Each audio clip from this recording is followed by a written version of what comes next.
Gaddafi forces on the battleground. Pro-Gaddafi forces. Les forces pro-Kadhafi, l'avancée des soldats pro-Kadhafi semblait inexorable. Les forces fidèles à Muammar Kadhafi. Even though the NATO war in Libya is always presented as a humanitarian intervention, the media keep on referring to the regular Libyan army as the Gaddafi troops.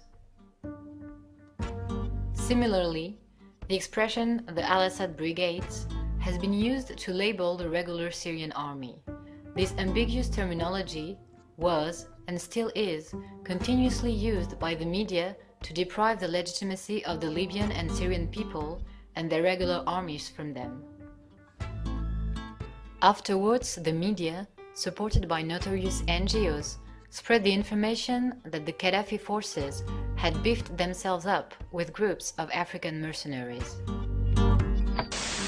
Mercenaries shooting people in the eastern city of Benghazi. Il est entouré d'un corps de mercenaires payés grassement. African mercenaries. To have mercenaries brought in from that state into Libya. Geneviève Garrigos, president of Amnesty International France, was invited to speak by the channel France 24 on the 22nd of February 2011, which is the following day after the alleged Libyan army attack on their civilian population. This information has been since contradicted by numerous facts and testimonies. Et d'ailleurs, nous, vendredi et samedi, on avait des informations comme quoi, dans les troupes qui étaient envoyées contre ces manifestants, il y aurait eu des mercenaires étrangers, justement pour accélérer le processus de répression. Oui. Geneviève Garrigos claimed she had information regarding foreign mercenaries working on the side of the Libyan army. This claim will also be presented by the Dr. Slimane Bouchouiguer in the United Nations Human Rights Council. These mercenaries seem to have carte blanche to pillage and kill all civilians without distinction. Nevertheless, 5 months later, and after an inquiry by Donatella Rovera in Libya, the position of Geneviève Garrigos is entirely different. Geneviève Garrigos, bonjour. Vous êtes la présidente d'Amnesty France. Je voudrais vous interroger sur plusieurs sujets. Premièrement, Donatella Rovera, conseillère sur la réaction aux crises chez Amnesty International, s'est rendue 3 mois en Libye. Elle fait état d'emprisonnement de citoyens libyens et étrangers par le Conseil national de transition. Ce dernier, nous les présentant comme des mercenaires. Que pouvez-vous nous dire à ce propos? Bonjour. Effectivement, dès le départ de la mise en œuvre des troupes anti-Kadhafi, on a eu rumeur de mercenaires qui agiraient à la solde de Kadhafi. Or, nos chercheurs qui se sont rendus sur place très tôt, puisque c'est mi-février et ils en sont repartis fin juin, eh bien, ont constaté que dans les prisons, finalement, on ne trouvait que quelques personnes qui étaient incarcérées, et qui n'étaient même pas inculpées. Et de fait, ça a surtout été des rumeurs qui ont été colportées avec des accusations vis-à-vis de personnes qui soit étaient de peau foncée, voire noire, et qui pouvaient être des Libyens, parce qu'on oublie que les Libyens du Sud ne sont pas forcément de type arabe, ou d'autre part des étrangers, ce qui a créé une espèce de peur, de xénophobie, et certains ont été maltraités, voire battus. Bon, certains ont été emprisonnés. Et aujourd'hui, force est de constater qu'on n'a pas de preuves concrètes d'utilisation de forces mercenaires par Kadhafi. Oui, en effet, puisque votre collègue dit également qu'elle n'a pas vu du tout de mercenaires et que tout ceci est une légende colportée par les médias. Est-ce que vous confirmez cette information? Absolument, le travail fait par Donatella, et c'est pour ça qu'on a envoyé des chercheurs très tôt sur place, était de voir si véritablement on retrouvait des mercenaires. Or, ce n'est pas le cas. Et elle parle notamment du cas d'un jeune Algérien dont le patron a dû faire une attestation comme quoi il travaillait bien dans une pâtisserie alors qu'il était suspecté d'être mercenaire. Et à l'heure actuelle, vraiment, nous n'avons aucune trace, nous n'avons aucun élément confirmant ces rumeurs. What was considered as information before is now categorized as a rumor by the same speaker. The 5-month period in between the two interviews enabled Amnesty International to hold an inquiry, although it is too late since the rumor has already been spread by the media with France 24 in the lead, thanks to the previous testimony of Geneviève Garrigos.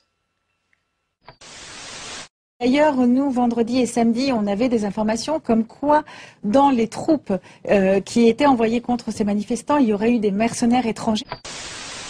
On a eu rumeurs de mercenaires. These rumors led to particularly dramatic outcomes. Indeed, being portrayed as being mercenaries, Black Libyans were and are murdered in Libya. This documentary, broadcasted on Libyan television, reveals that Black Libyans, forming part of the regular army, were killed with this rumor used as a justification externally. Yet, all the material goes to prove that this man was definitely Libyan. الشهيد هشام منصور بن صالح وكان وهو عسكري متخرج من الثانوية ومن حروب للجبناء الأوغاد والله ينتقم منهم إن شاء الله. This racial component of the Libyan war was in fact calculated and orchestrated in order to execute a geopolitical project of restructuring. It is a project imposing hatred and division amongst the Libyans and therefore fueling the distinction between light-skinned Libyans and dark-skinned Libyans. As demonstrated by the late Professor Samuel Huntington, this project intends to use the so-called dividing lines of civilizations, which are the following.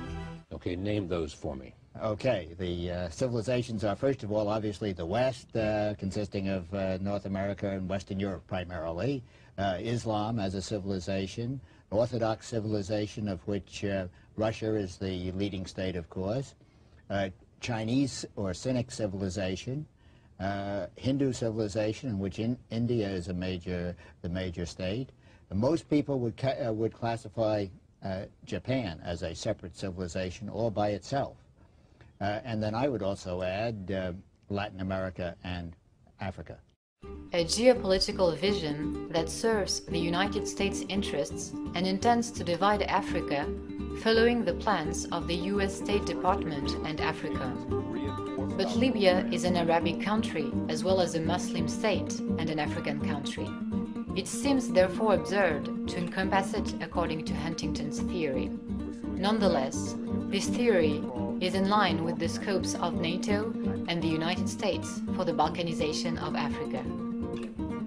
From this perspective, the Pan-African projects supported and driven by Gaddafi were standing in the way of the NATO. An African Union would lead to the unification of the African countries and enable the extraction of the African continent away from colonial domination. In the same way, the satellite TRASCOM project that was launched on the 21st of September 2007 enabled African independence to some extent regarding communications. The African continent will therefore only be able to resist imperialism if it unites and remains indifferent to the propaganda of imperialist media and NATO. As far as the so-called human rights NGOs are concerned, these NGOs are embedded components of the imperialist system. It is therefore necessary to question their discourses and positions, since a great volume of their assertions can't be verified and sometimes are open lies. In being able to talk about what a great democracy we have and how the fact that we work together is what this is all about.